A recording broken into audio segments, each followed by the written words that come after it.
ဖုန်းကြောင့်မဖက်နဲ့တော့ပြီးခိုးမဲ့ကိစ္စကိုအေးမင်းဘယ်သူမှမသိသေးနဲ့နော်ဟေ့ရောဘယ်သူမှမသိသေးနဲ့ဆိုရောနေမျိုးသိပါတယ်နေမျိုးရောတော်မဲနေမျိုးသိပါတယ်ဟာကွာမင်းဘယ်သူမှမသိသေးဒီမှာလုပ်ငန်းအကြီးလုံးလားစီးပွားရေးကြီးပွားရေးအကြီးလုပ်ငန်းကြီးလုံးမသိတော့ကွာမပူပါနဲ့ဟဲ့ရောအဲ့ကောင်ငါတို့နဲ့ပူပေါင်းမယ်တဲ့ဟုတ်လားပူပေါင်းမယ်တဲ့အဲ့ဒါလည်းထားလိုက်တော့မင်းနောက်ထပ်မင်းဘယ်သူမှမသိသေးတော့နဲ့ကွာတော့တယောက်သိပါတယ်မင်းဘူးသိပါတော့အဲ့နေမျိုးတစ်စစ်ပြောလိုက်တာရောညောင်မြောင်ပိုင်းတုတ်ကြီးသိရတယ်တုတ်ကြီးကွာတုတ်ကြီးသူ့မှာတော့မင်းဘယ်သူမှမသိသေးနဲ့ဆိုတော့ငါကမင်းနဲ့လောက်ရစိတ်ပြက်လေကွာအဲ့တုတ်ကြီးကငါတို့နဲ့ပူပေါင်းဆောင်ရမယ်တဲ့ပြီးတော့ကွာအဲ့ဒါဆိုလည်းပြီးတော့နောက်ထပ်တော့ဘယ်သူမှမသိသေးတော့နဲ့ဟုတ်တဲ့တယောက်တည်းရောသူသိပါတော့ဟေ့ရောအဲ့ဒီတုတ်ကြီးကနေတစ်စင်ပြောလိုက်တာလေဥပချစ်ရဲ့သား9ယောက်သိရမလားအေးအသား9ယောက်ကသိပါတယ်ကွာသား9ယောက်ကြည့်ပါတော့မင်းကွာမင်းဘယ်သူမှမသိသေးနဲ့တော့ပြောရတဲ့နဲ့ကွာသိပြောင်းသိတော့ကွာအဲ့ဒီသား9ယောက်ကငါတို့နဲ့ပူပေါင်းဆောင်ရမှာလူများတော့ကောင်းတာပေါ့အဲ့ဆိုလည်းပြီးတော့ကွာမင်းနောက်ထပ်တော့ဘယ်သူမှသိသေးတော့နဲ့ဟေ့ရောအဲ့ဒီသိရမလားရောတော်မှတုတ်ကြီးလေအဲ့တုတ်ကြီးကပြောတဲ့အချိန်မှာအဲ့သား9ယောက်ကိုဖက်နဲ့ခိုးမဲ့မျိုးထက်နဲ့ခိုးမဲ့လို့ပြောတဲ့အချိန်မှာရောဘေးကရေချိုးနေဒေါ်သန်းလာကြားပါတယ်သိတယ်ဒေါ်သန်းလာပါသိပါလားရော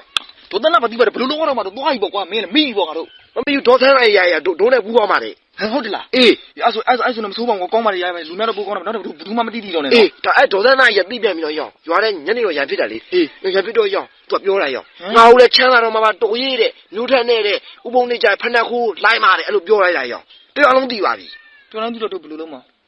ဖက်နဲ့ခိုးလို့မရတော့ဘူးဘယ်လိုလုပ်ရမှာတော့တရားလုံးဖိတ်မှာတော့ဘယ်သူဖက်နဲ့ကိုတော့ခိုးမှာတော့မင်းအဲ့ဒါကြောင့်ဘယ်သူမှမသိသေးတယ်ဆိုတော့ကွာ